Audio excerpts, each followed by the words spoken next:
નમસ્કાર મિત્રો જીએસઆરટીસી દ્વારા છે એ આઈટીઆઈ પાસ ઉપર છે એ હેલ્પરની ભરતી જાહેર કરવામાં આવી હતી। તો તેમના ફોર્મ છે 6/12/2024થી લઈ અને 5/1/2025 સુધી તેમના ફોર્મ ભરવામાં આવ્યા હતા અને તેમના આધારે છે તેમનું મેરિટ આજે જાહેર કરવામાં આવ્યું છે। તો આ મેરિટ લિસ્ટના આધારે છે એ પરીક્ષા માટે છે ઉમેદવારોને બોલાવવામાં આવશે। તો કેટેગરી વાઇઝ છે કેટલું મેરિટ અટક્યું છે અને તમારું નામ આવ્યું કે નહીં તે કેવી રીતે ચેક કરવું તેમની સંપૂર્ણ માહિતી આજના વિડીયોમાં આપવાનો છું।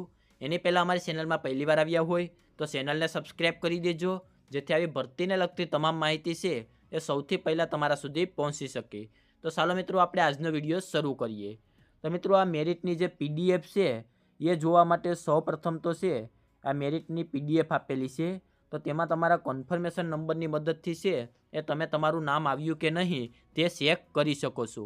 આ મેરિટની જે પીડીએફ છે તે આપણા ટેલિગ્રામ ચેનલમાં મૂકવામાં આવશે, તો ત્યાંથી તમે તે ડાઉનલોડ કરી અને જોઈ શકશો। ટેલિગ્રામ ચેનલની લિંક છે વિડીયોના ડિસ્ક્રિપ્શનમાં આપેલી છે, તો ત્યાંથી તમારે ટેલિગ્રામ ચેનલમાં જઈ અને આ પીડીએફ ડાઉનલોડ કરી અને તમારું નામ આવ્યું કે નહીં તે ચેક કરવાનું રહેશે।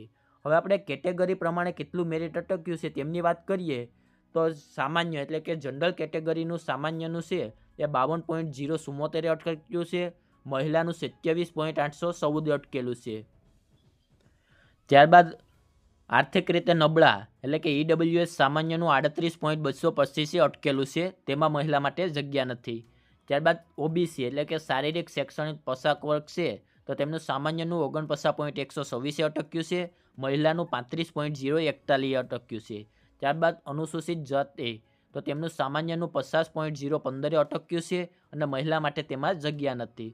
ત્યારબાદ અનુસૂચિત જનજાતિ એટલે કે એસટી કેટેગરીનું સામાન્યનું છે એ 47.86 અટક્યું છે અને મહિલાનું છે 42.031 અટક્યું છે। ત્યારબાદ માજી સૈનિકનું 27.85 અટકેલું છે। ત્યારબાદ દિવ્યાંગતામાં એ કેટેગરીનું છે એ 32.764, બી કેટેગરીનું 31.136, સી કેટેગરીનું 37.318 અને ડી અને ઈ કેટેગરીનું 32.64 છે એ મેરિટ અટક્યું છે। તો મેરિટ કઈ રીતે ગણવામાં આવ્યું કેવો ઘણા બધા મિત્રોને પ્રશ્ન હશે। તો તમે આઈટીઆઈમાં જે ગુણ મેળવ્યા હોય, ટકા મેળવ્યા હોય તેમને ગુણ્યા 55 ભાગ્યા 100 કરી અને તમે આઈટીઆઈનું મેરિટ છે અહીંયા તમે ગણી શકો છો। ત્યારબાદ એપ્રેન્ટિસમાં મેળવેલા ટકા ગુણ્યા 15 અને તેમના ભાગ્યા 100 કરી અને તમે એપ્રેન્ટિસનું અહીંયા મેરિટ ગણી શકો છો। હવે જે ઉમેદવારોએ આઈટીઆઈ અને એપ્રેન્ટિસ બંનેના નાખી અને ફોર્મ ભર્યું હોય તો તેમણે બંનેના માર્ક્સ કાઢી લેવાના રહેશે અને ત્યારબાદ બંનેનો સરવાળો કરી અને પોતાનું મેરિટ ગણવાનું રહેશે। તો આવી રીતે ત્યારબાદ તેમની પીડીએફ આપેલી છે, તેમાં તમારે તમારું નામ જોવાનું રહેશે। તો આવી રીતે તમારે મેરિટ લિસ્ટ જોવાનું રહેશે, જેમની લિંક ટેલિગ્રામ ચેનલમાં આપેલી છે ત્યાંથી તમારા પીડીએફ ડાઉનલોડ કરી લેવાની રહેશે। જો આને લગતો બીજો કોઈ પ્રશ્ન હોય તો નીચે કોમેન્ટ બોક્સમાં જણાવી દેજો, ત્યાં તેમનો જવાબ આપી દઈશું।